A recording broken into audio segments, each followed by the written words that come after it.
warahmatullahi wabarakatuh. Ya, baiklah. Hari ini kita akan melanjutkan kegiatan pembelajaran secara daring.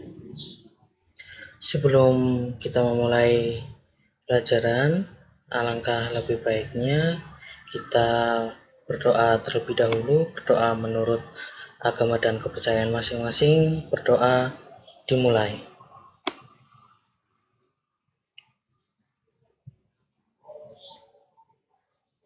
Berdoa selesai. Pada pertemuan yang lalu kita sudah membahas tentang ketenaga kerjaan. Hari ini kita akan belajar tentang sistem upah dan pengangguran dengan kompetensi dasar, yaitu siswa mampu mendeskripsikan sistem upah, macam-macam sistem upah, pengertian pengangguran, jenis pengangguran, dan cara mengatasi pengangguran.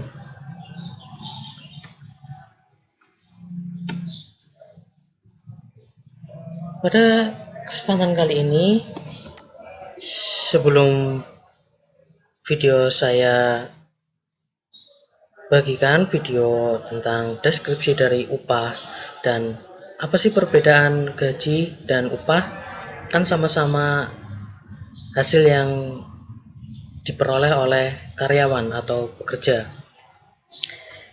Silakan melihat video terlebih dahulu. Kali ini kita akan membahas perbedaan upah dan gaji.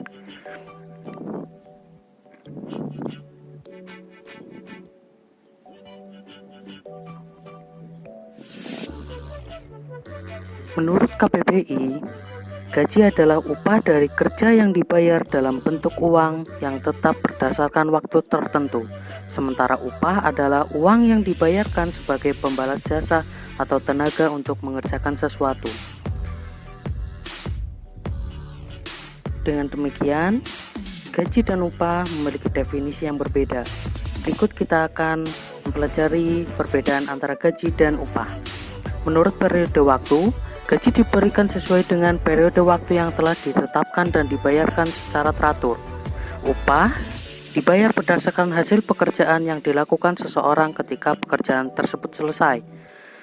Untuk besar nominal, pada gaji, besar atau tidaknya gaji sesuai dengan jabatan.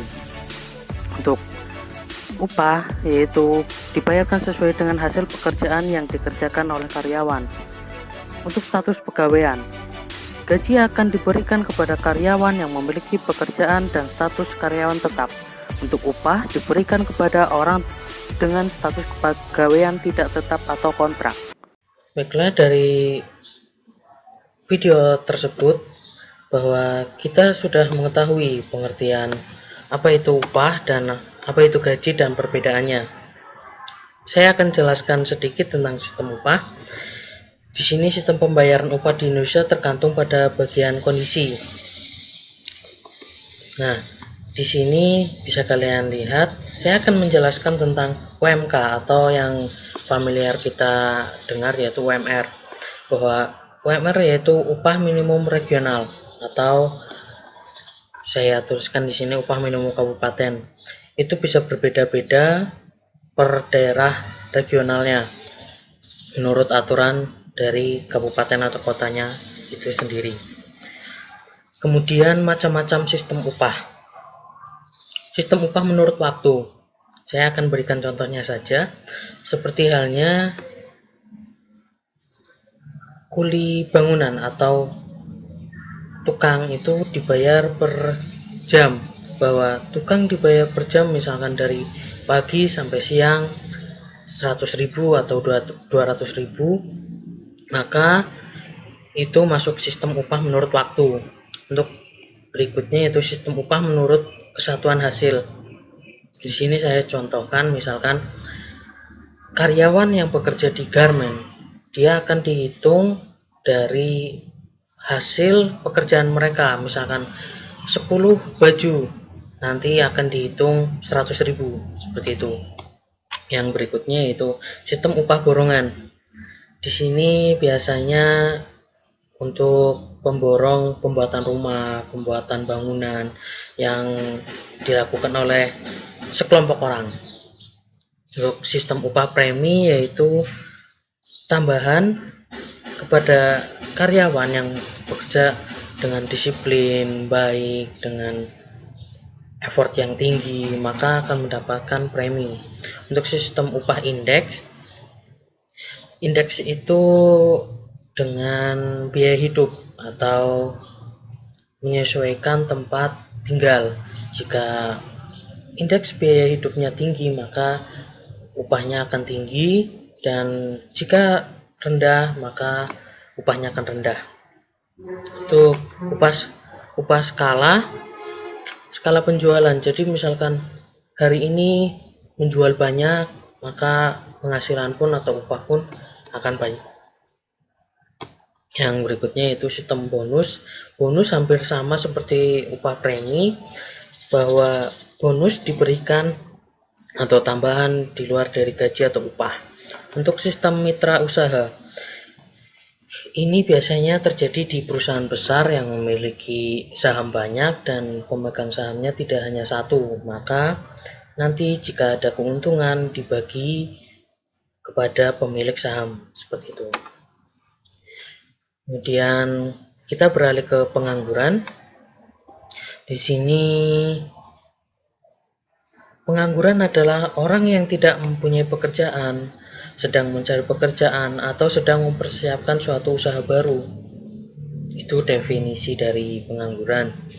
Untuk tingkat penganggurannya sendiri adalah perbandingan antara jumlah pengangguran dan jumlah angkatan kerja dalam kurun waktu tertentu yang dinyatakan dalam persentase. Saya akan menjelaskan materi selanjutnya yaitu jenis pengangguran dan penyebabnya. Saya akan contohkan saja ya, kalian bisa melihat deskripsinya. Pengangguran musiman, contohnya misalkan petani. Jika petani di musim hujan atau di musim kemarau, dia tidak bisa bercocok tanam, maka di musim tertentu dia menjadi pengangguran atau tidak bisa melakukan pekerjaan seperti biasanya. Untuk yang kedua yaitu pengangguran siklis. Ini terjadi jika ekonomi suatu negara itu terjadi naik dan turun. Jika sedang naik, maka pengangguran akan berkurang.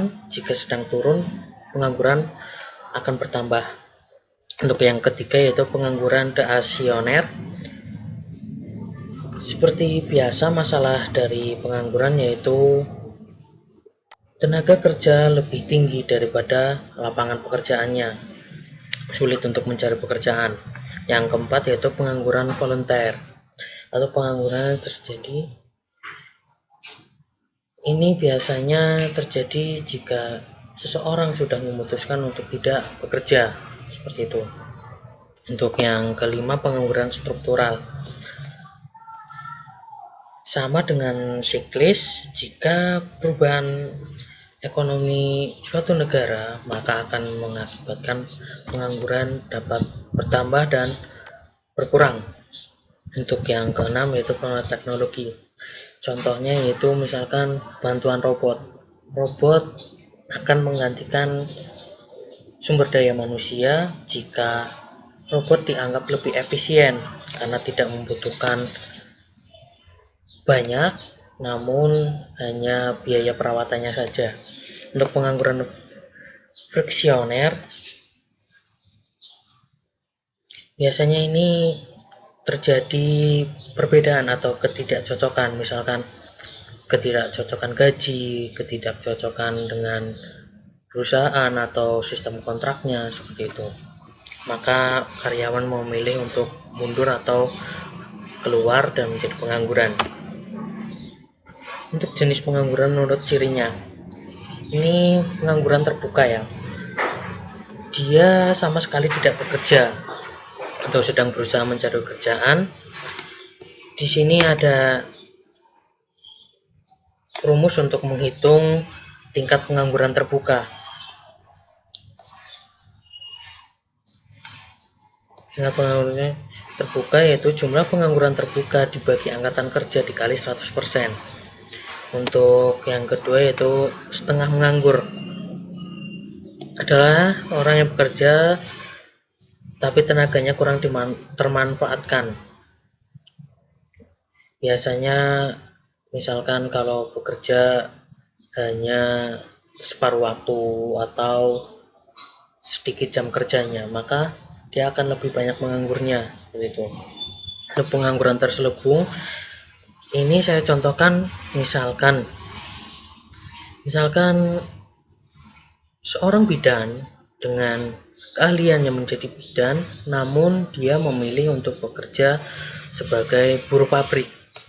Dalam kondisi seperti itu, maka dia dianggap pengangguran terselubung karena tidak sesuai dengan keahliannya. Untuk cara mengatasinya yaitu bisa kalian lihat sendiri bahwa pemerintah sudah merencanakan atau menyusun rancangan sedemikian rupa agar pengangguran teratasi. Namun pengangguran itu masih menjadi masalah yang sangat kompleks, yang susah untuk diangkat atau susah untuk diatasi.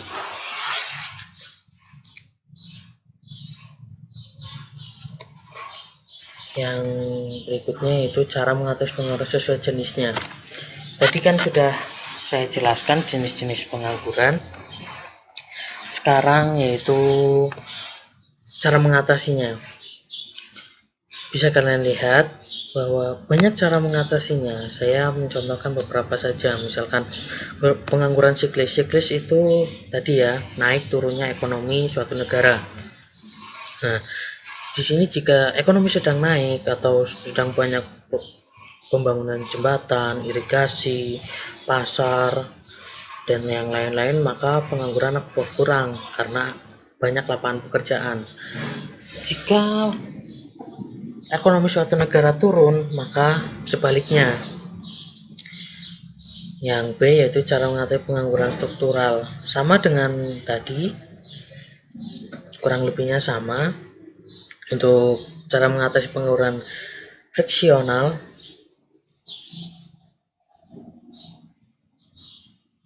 ini bisa dikatakan tentang tingginya penawaran kerja, bahwa semakin banyak lapangan pekerjaan, maka pengangguran atau orang yang sedang mencari kerja akan mendapatkan pekerjaannya. Untuk musiman itu bisa diatasi dengan misalkan pelatihan ataupun pemberian keahlian kepada para petani, para nelayan mungkin yang tidak bisa bekerja di musim-musim tertentu, dan jika musim tersebut dimulai maka mereka akan beralih profesi untuk sementara untuk menyambung hidup seperti itu. Mungkin itu materi yang hari ini bisa saya sampaikan. Jika ada yang ingin ditanyakan, saya persilahkan ditanyakan, dan yang ingin berpendapat silakan. Untuk pertemuan kali ini, saya harap kalian bisa mengikutinya dengan baik, dan jangan lupa mengisi presensi terlebih dahulu, serta pada bab 3 ini telah selesai, maka saya akan adakan ulangan harian seperti biasanya saya lakukan, yaitu tugasnya di slide terakhir bisa dilihat.